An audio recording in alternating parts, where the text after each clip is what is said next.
Well, we covered a lot of stuff in the last episode, but we didn't really get too much into mining. So I don't know if you could talk a little bit about what that is. Maybe I don't know if you maybe you even know where the term came from originally. But anyways, like talk about what mining is, what goes into it, and if it's something that the listener should consider. Sure, yeah, that's a great place to start for it's like Crypto 102. If you've already bought and used cryptocurrency, you're using the blockchain. I'm assuming you've already listened to the last episode. You know what all these terms mean.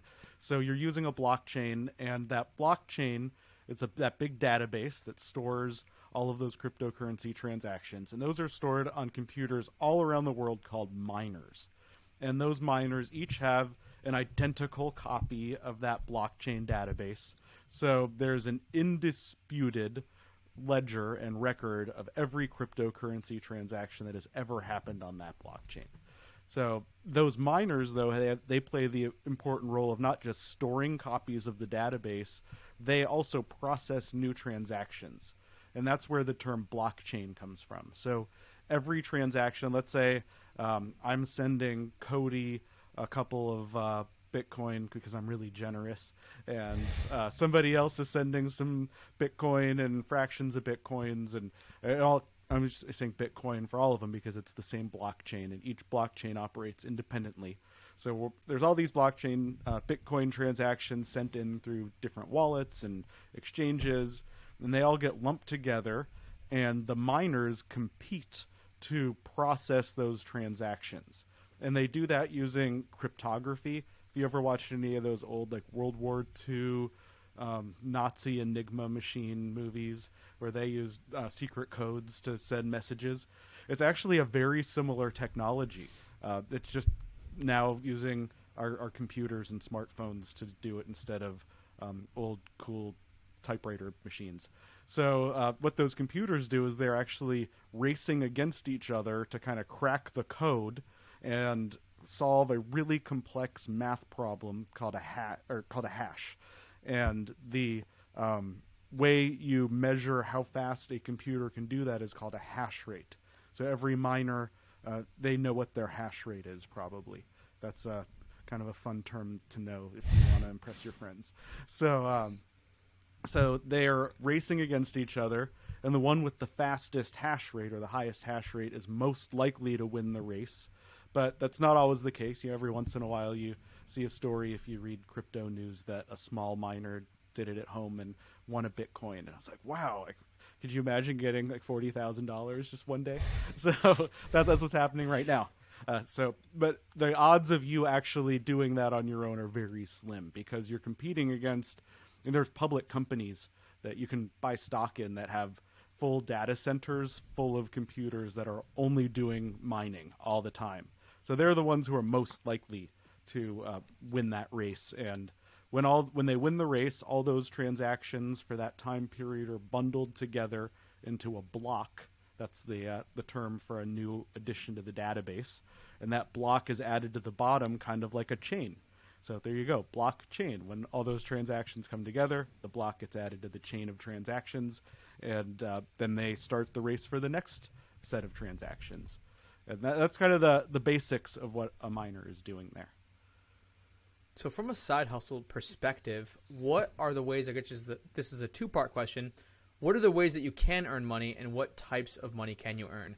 Outside of the kind of rainbow unicorn, Sure, $40,000, you get so lucky and you beat out these public companies. But what could the average person who maybe has just a regular desktop, a regular laptop, expect to earn if they started to participate in this type of economy? Sure. So there's solo mining and group mining. That's called a mining pool.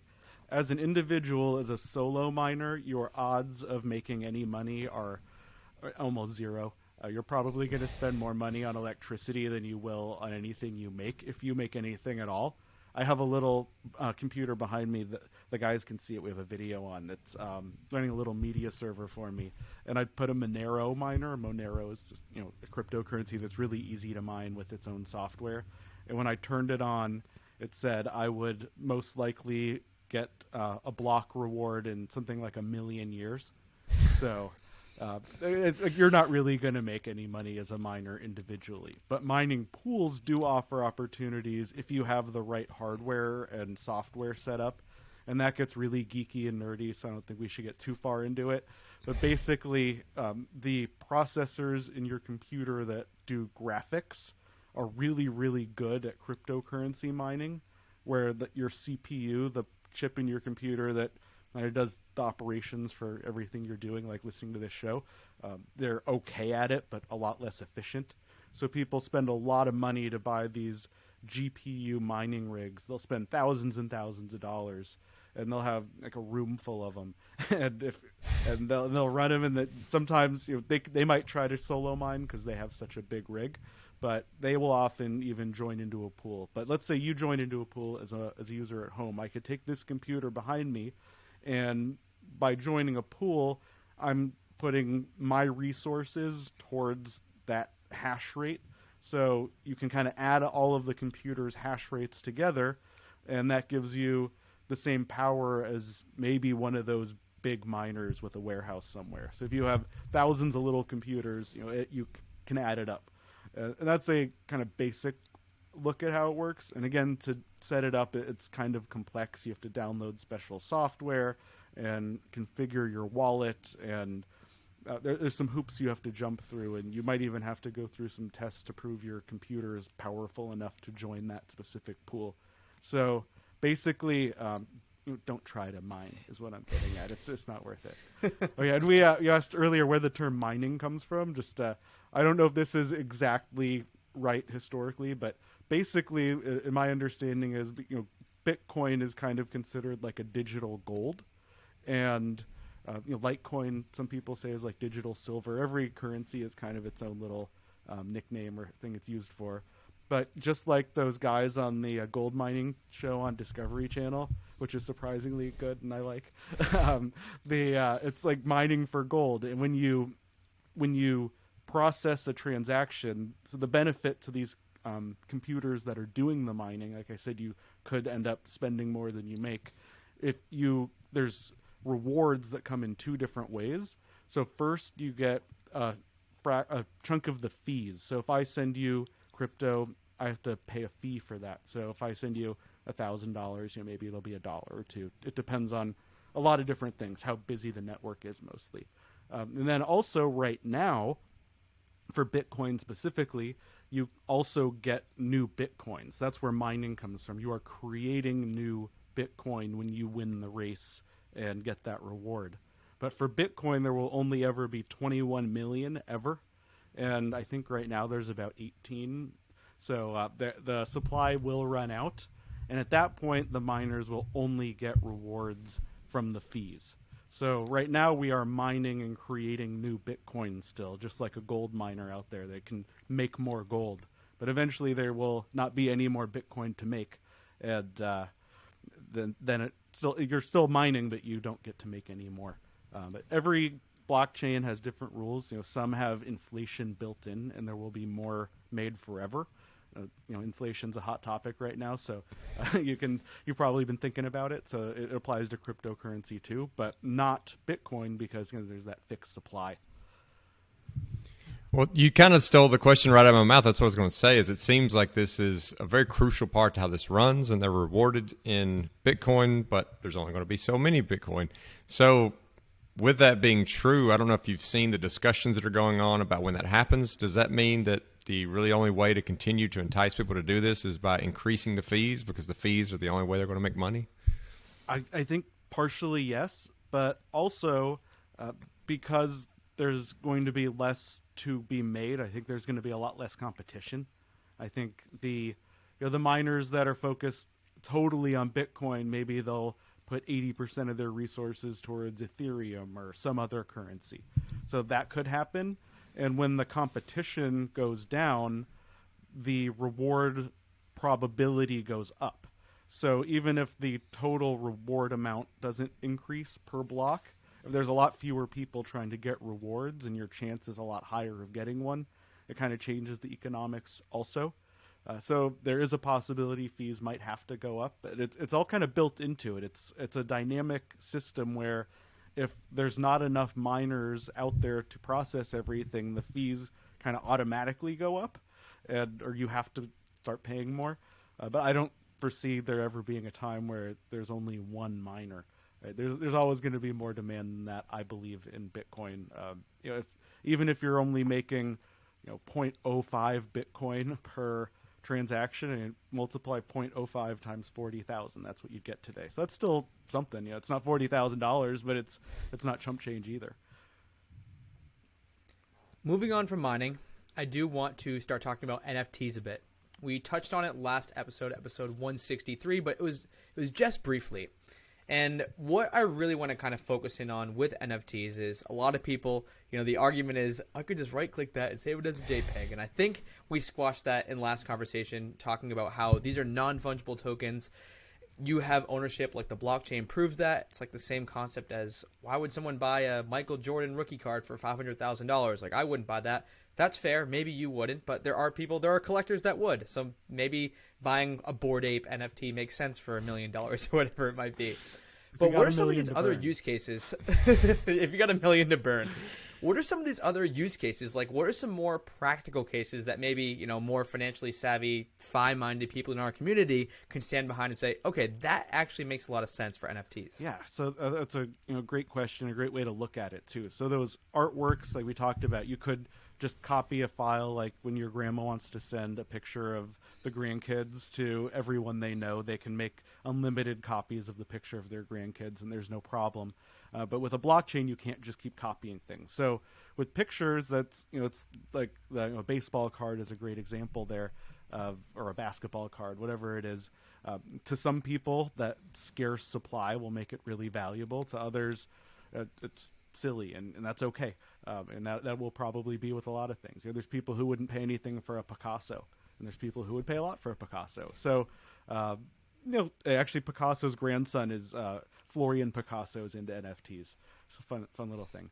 So the artworks, it's its own market. You can kind of take it or leave it. It's up to you if you like it or not. I have one little one that looks like it's one of the dogs from the Dogecoin made into something that looks like a magic card.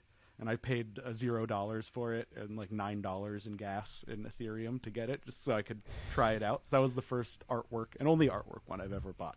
Yeah, but for practical purposes, this verified ownership model can do some really neat things. So right now, what you can already do, I actually just bought an NFT last week. I was writing an article about a digital horse racing game, and I was like, all right, let's see what this is really about. It was only $15 to buy an NFT horse. So I bought a horse. His name was Marley Edmonds. It had a name on OpenSea. And I bought this horse, and I paid Ethereum, and it cost about $15 for the horse and then $15 for the gas, because Ethereum's expensive to transact in. It's because of that mining. There's a lot of demand and not enough supply for miners. So that's why the transactions get expensive. So I paid as much for the gas as I did for the NFT. But once that was in my wallet, I was able to connect to the game and actually race that horse in the game. And I'm the only person that's able to race that horse. And when I bought it, it was 2 weeks old. And it wasn't the fastest horse alive, but it was fun to race. But when it's a month old, I can then breed it, and people can pay me Ethereum to mate with my horse and get the baby from it. So that's a real game, and that's the only way to create a new NFT in that game is had to mate two horses. They were like the original 1,000 horses or something, and they're only made now through mating. So that's just one game, and but then there's a game, much more popular ones like Decentraland, where you can buy like metaverse real estate and buy the materials to build a house or a castle or a pool and have all your metaverse friends over. So that's all NFT based, and there are cryptocurrencies that pay for that specific NFT blockchain. It's like Decentraland runs on Mana as the currency. So there's specific currencies like Axie Infinity. That's another game. Cost way more money to get started. Last I read, it was like $3,000 or something was the minimum to buy the characters you need as NFTs to play the game. But then once you're in, you own these characters which are tradable for like real money. It's like if you played World of Warcraft back in the day. People really went on eBay and sold their characters, like their logins. Now that's a built-in system for this game. With Axie Infinity, you have an Axie, you can sell it to another player, and it's encouraged, and it's part of the ecosystem, and that's really fun. But then if you look beyond gaming, where you can like look at the physical world, the places that I get most excited, and we're talking about financially savvy people, is the stock market and real estate. So real estate, like there's actually a real estate game that I play that's called Upland, and that's NFT based. I bought a place in Los Angeles recently, and it went on the EOS blockchain in the game, and I'll sell it and then I'll buy another one. It's like Monopoly, but with real properties on a blockchain. But now imagine, so in this game, every city they have, which there's, I don't know, a dozen cities on there, every single property is represented by an NFT. So now think in the real world, every single property is represented by a title or a deed. So if you own a house, or you have that title or deed, hopefully somewhere very safe. If you have a mortgage, your bank has that title or deed, and your county has it on file. So if you could turn that deed into an NFT, all these new opportunities start to exist. So one, let's say you have your personal, your blockchain wallet. Your deed could be in that wallet. So, we're going to talk about estate planning later. If you give that wallet to someone, you might be giving them the deed to the house. Or maybe you want to sell that house to somebody. Actually, there's a house on my street for sale right now. Let's say I know they're here still, but let's say they'd already moved and they were out of state or out of the country and someone wanted to buy the house. They could potentially, using smart contracts and cryptocurrency, create an escrow system where the deed is deposited into the smart contract and the payment for the property is deposited into the smart contract. And when both of those things happen, it automatically releases the payment and the deed to the buyer and seller. So you could automate that real estate transaction. And then there's no dispute of who owns it because it's recorded on a blockchain. And maybe that's a government blockchain. Maybe that's Google or whatever the next big company is that we haven't heard of yet that's going to be worth $1 trillion makes it. Who knows? But the idea of automating and digitizing real estate, it's so inefficient right now. If you've ever bought a property, the system with agents and title companies and title insurance and appraisals and it's a mess.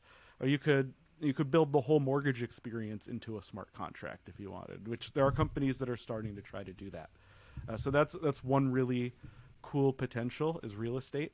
And the other one I mentioned is the stock market, which I think we're even closer to having NFTs. Because if you think about a share of stock, well, let's talk about, I'll use NASDAQ as an example, because NASDAQ, we're all pretty familiar with it.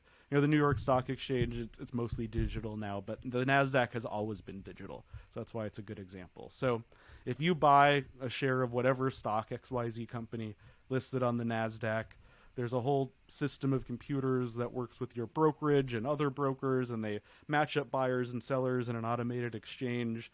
When a price matches, your broker takes custodianship of that share of stock for you and puts it in your account.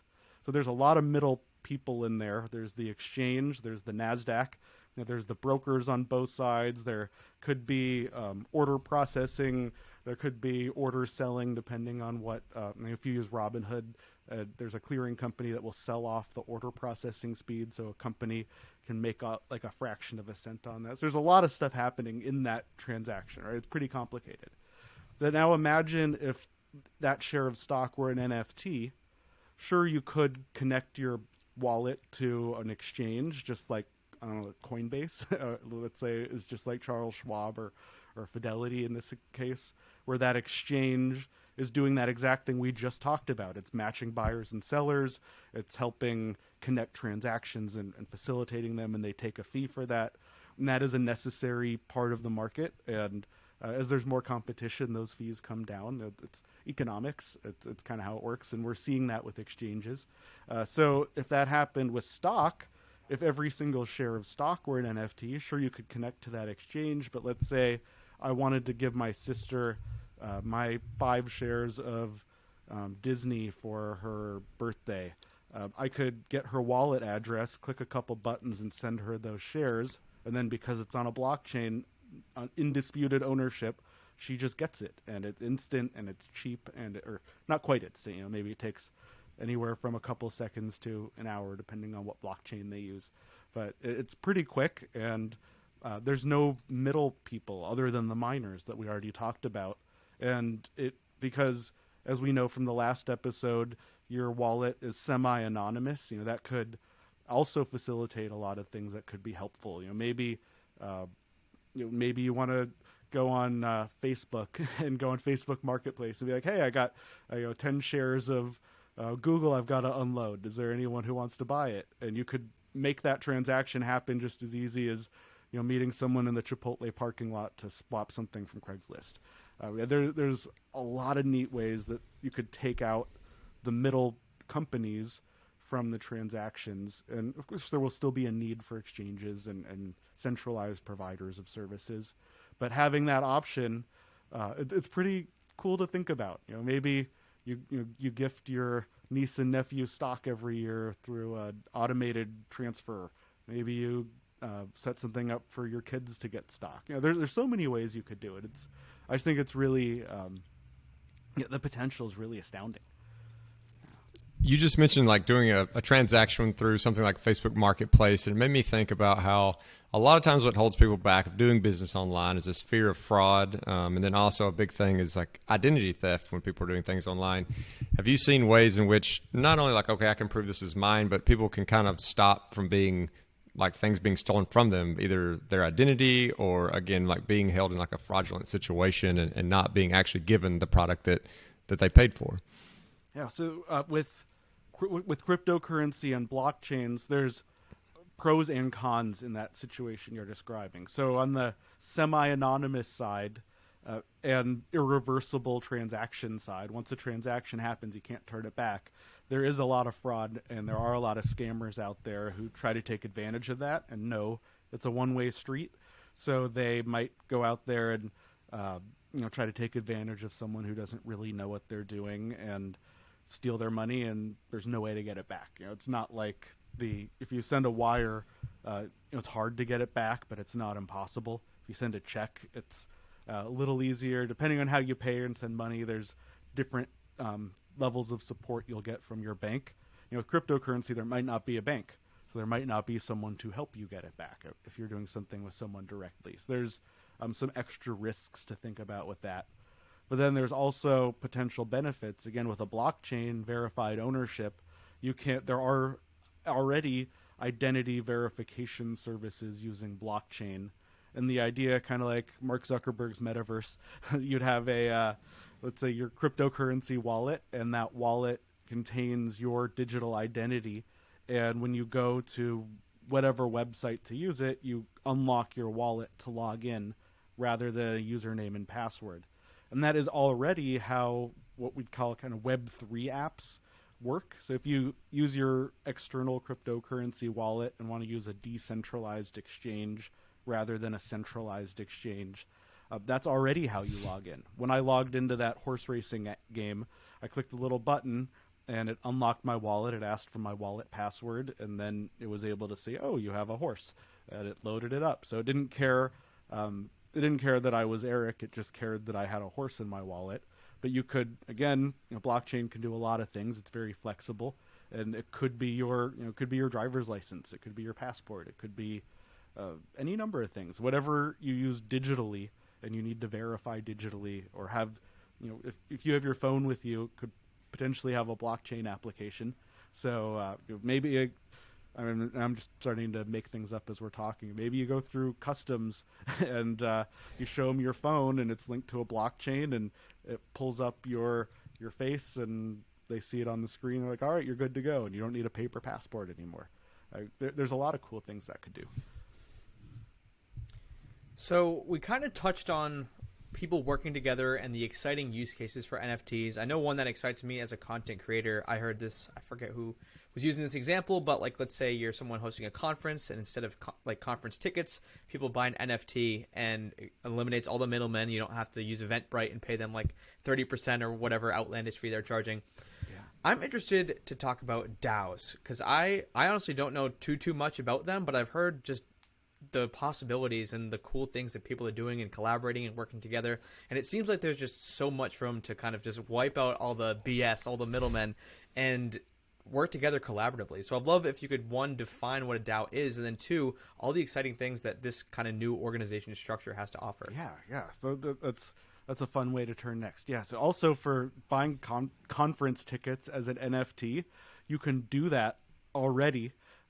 Gary Vaynerchuk, love him or hate him, he's an interesting guy. And he got on the NFT train with V friends, and if you own a V friend, there's a certain number of them that give you lifetime access to his annual conference.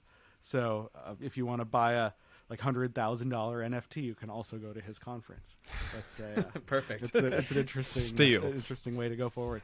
Yeah. So DAOs, it sounds like a sushi restaurant or something, but no, it stands for Distributed Autonomous Organization, so DAO, and a DAO so there's a few things to know about them. So one, if you search for DAOs, the first thing that'll probably come up, there was an early one called the DAO, and they had some smart contract code errors in their system, and they built the biggest DAO ever on Ethereum, and it got hacked, and there was a huge problem, and Ethereum actually ended up splitting into two versions because of it.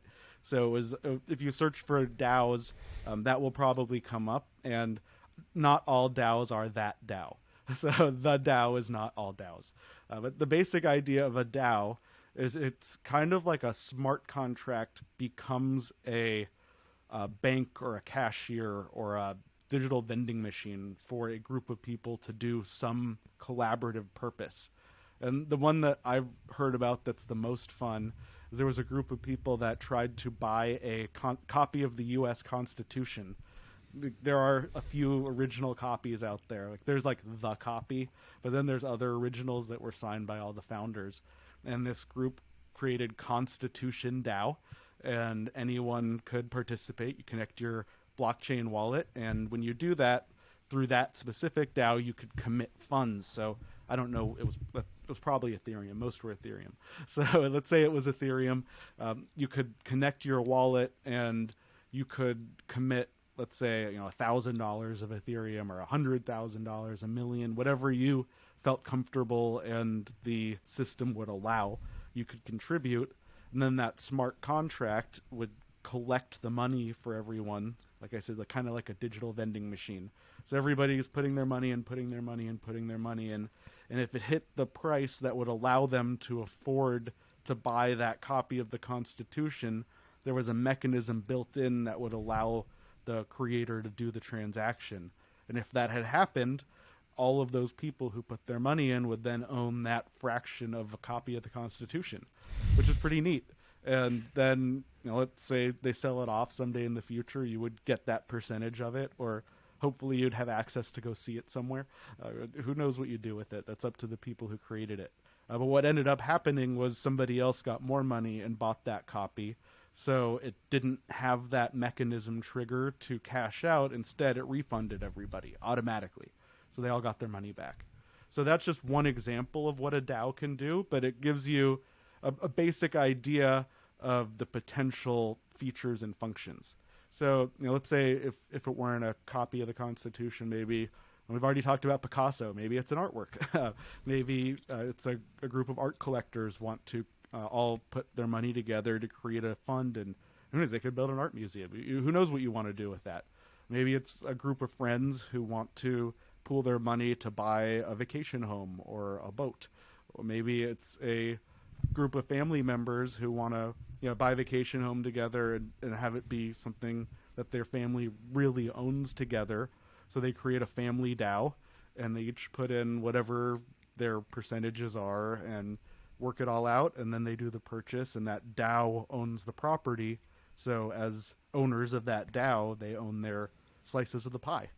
So that's just a few ways it could work. But you could see, if you start connecting to other digital financial systems, that it can do different unique things. You could use them to create a new cryptocurrency.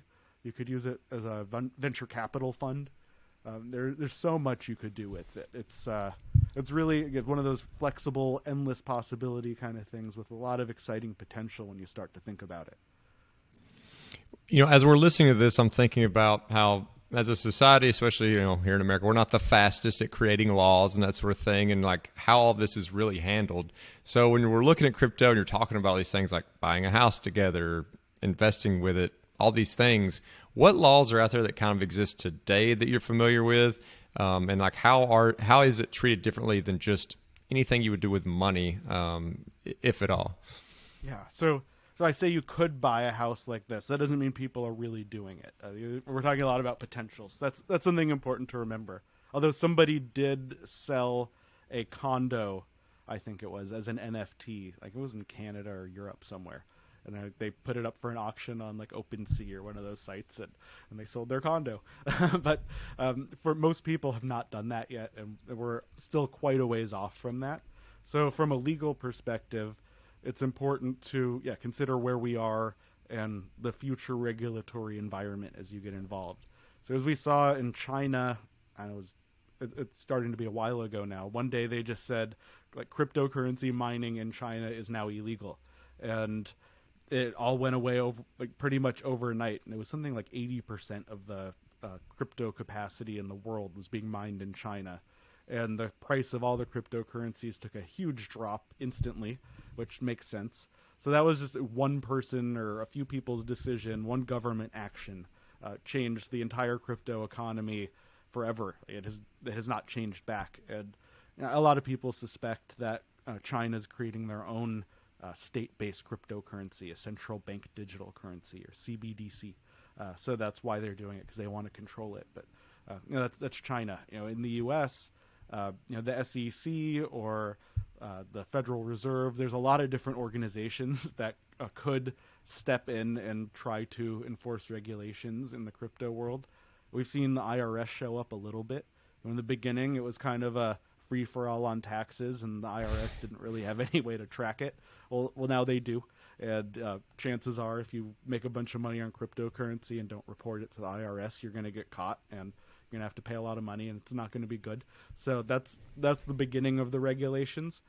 In the future, actually just this earlier in March of 2022, the president put out a letter, I don't know what you'd call it, an executive order, saying that the several different offices should start to do studies on cryptocurrency and start to look at potential legislation and potential regulations and rules. So we know that the government's thinking about it, and we know that there's a possibility of regulation. So definitely be careful. But right now, there's not a lot preventing you from doing much of this. All right, so you mentioned the phrase pay taxes, Eric, and that's kind of vague, especially for financial independence nerds like us. How exactly is cryptocurrency taxed? Let's keep it at like the simplest level, not like you bought a house in a DAO and you owned it for less than a year. Like, what are the taxes? Most people Let's just say like straight up buying and selling Bitcoin. Like you buy Bitcoin, it appreciates, you sell it. What happens from a tax perspective? So in that situation, it's very similar to a stock. So if you buy and sell most cryptocurrencies, they're treated like any other financial asset. If you make a profit on it, you pay taxes on that profit. If you hold it for less than a year, it's a short-term gain. More than a year, it's a long-term gain. That's the basics to know, but tracking that can be very complicated. And if you have a wallet where you're getting paid any kind of interest through staking or any other system, you could have a lot of transactions. Some of these different systems might pay daily interest payments. So if you have 5 wallets with staked balances getting paid daily, that's 365 times 5 transactions, and that's just your interest. That's not the buying and selling. So there's some really good software out there to help you track all of this and put it all together. and then you can export the reports you need to load into either TurboTax or whatever else you use, or to give to your accountant. The big ones are Coin Tracker is probably the biggest, and they have a free version to just track your portfolio, and I use that, and it's great. It's a little pricey for the part where they do your tax calculations, so you might want to shop around a little there, but it's a very, very high quality product if you don't mind the cost. Another good one that I like, I'm probably going to use myself this year, is Coinly. It's Koinly, and that works internationally. So it's good for the U.S., it's good in Canada, it's good. I have a friend in Toronto who uses it. He's the one who suggested it to me. So it works a lot of places. There's another one called Zen Ledger that I like. There's probably another half a dozen competitors, so you could shop around. I'm not going to go through the whole list, but those are the big ones to know about. And and from that perspective, like you said, it does sound like you're buying stock, like it's an investment. But one could argue, I would think, from a mining perspective, it's almost like income. It's not like an investment. And so for the whoever it is that's behind this, it's paying you these, and from you receiving it, is there an income perspective the way it's kind of calculated? Yes. So if you buy Bitcoin, let's say you're not earning any interest, it's just sitting in a wallet, and you buy it for $1,000, you sell it for $10,000, you just made $9,000. That's a $9,000 capital gain. That's pretty easy to understand. So that's kind of what I was focusing on before.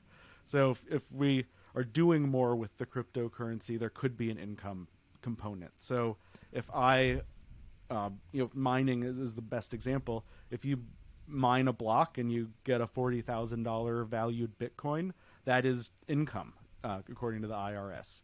So that you pay income on it when you get it, or the year you get it. Let's say you hold that for 5-10 years, and then you sell it for a gain in the future. So there's another tax payment for the capital gains. So that's also similar to stock. You get paid, you pay income taxes from your paycheck at work or self-employment, wherever your money's coming from, and then you buy something and invest, you pay capital gains taxes on it. So it's the same kind of logic. It just gets more complicated because the currency is also an investment asset. It's treated kind of as both. So I was thinking about, like, from the regulation perspective, we're thinking about as kind of the employee or the maybe the contractor kind of perspective. Is there anything here from like the employer perspective? Is there like an entity that is going to be regulated as far as like, hey, this person is mining 40 hours a day and you need to give them some kind of benefits? Is there anything there, or is it all just kind of more that kind of 1099 look to it? Yeah, so there's nothing like that yet where anyone's regulated like an employer, unless you work for a company like Coinbase or Riot Chain. I'm trying to think of the name for a minute. There's a few crypto companies. So if you have a job with a company, that's going to be treated like that. From the investment side, depending on where you transact, there might be some reporting. So if you use a centralized exchange like Coinbase or Kraken, they might be sending some kind of forms into the IRS to let them know what happened. But from like employer regulations, if you're running a Bitcoin farm in your garage, I think you're probably more likely to have the power company show up than the HR people. There's not employer regulations there. But if you do make a lot of income from it, then Uncle Sam will want his chunk. All right, so I think this is going to be the last topic we cover, and it's a perfect topic to end on: estate planning. Now, you've written a couple of articles on estate planning. How do NFTs, crypto, how does all this stuff even wrap into that?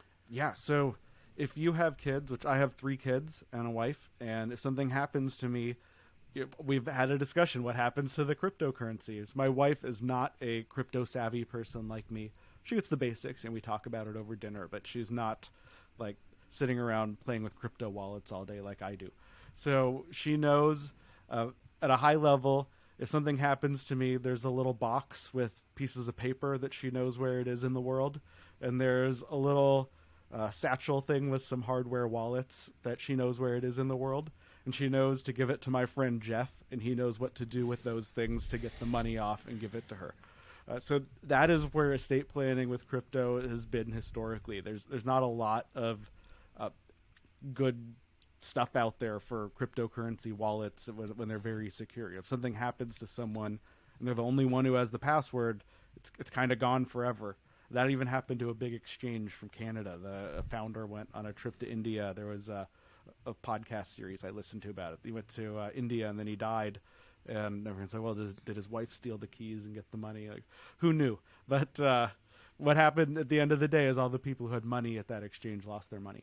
So if you have a lot of cryptocurrency stored somewhere, it's important that some family member or friend that you want to have access to it in the future knows how to do that. For the future, there are things in development. I actually had a really cool conversation with a guy who lives in Nigeria, and he saw this problem, and he is creating an app to fix just this situation, where you put all of your cryptocurrency information into a secure kind of online vault, and you have a designated beneficiary who can unlock it and get access to everything if something happens to you. So there are things in the works, but for now, it's something you have to really think hard about. Accidents happen. Even young guys like us can get in car accidents and who knows what. So it's important to think about how your loved ones will get access to those assets if something happens to you. And is that something where, I know you've mentioned smart contracts a lot, where maybe the smart contract could come in and say, if, Eric is no more, then the cryptocurrency is automatically sold and at market prices, and then that money is like sent to this bank account, like something like that, where it's just like the domino effect. Yeah, it could be created. Absolutely. It sounds to me kind of like you just created the cryptocurrency version of a trust. That's more or less what it would do. So, and there's no reason you couldn't do that with a smart contract already if you know how to do it. So if you're a blockchain developer and you're listening, you just got your $1 million business idea from this show. Because that could absolutely be a thing. I'm on Venmo If you're listening. So if you create that $1 million idea, just send that over to @JustinTaylor66. Well, for those listeners who do want to learn more about all this stuff, Eric, I know you've been writing prolifically for a long time now, and more recently, mostly on crypto. Where do you want to point people? Where do you want people to get in contact, read along? Sure, the best place to go, if you type in your browser eric.money and then hit enter, that will take you to a list of links to all the goodies that I have. Twitter is the best place to reach me if you want to chat. And I also have a giveaway, a free week-long Personal Profitability Bootcamp you can find there, and all the other socials. So yeah, I'd love to connect with you and hear your questions and answer them. Twitter, as I said, best place. Eric Profits on Twitter. Well, thanks again, Eric, for coming on the show. I know the audience has been clamoring for some crypto information, and between the last episode and this one, I think we've got them a pretty good start.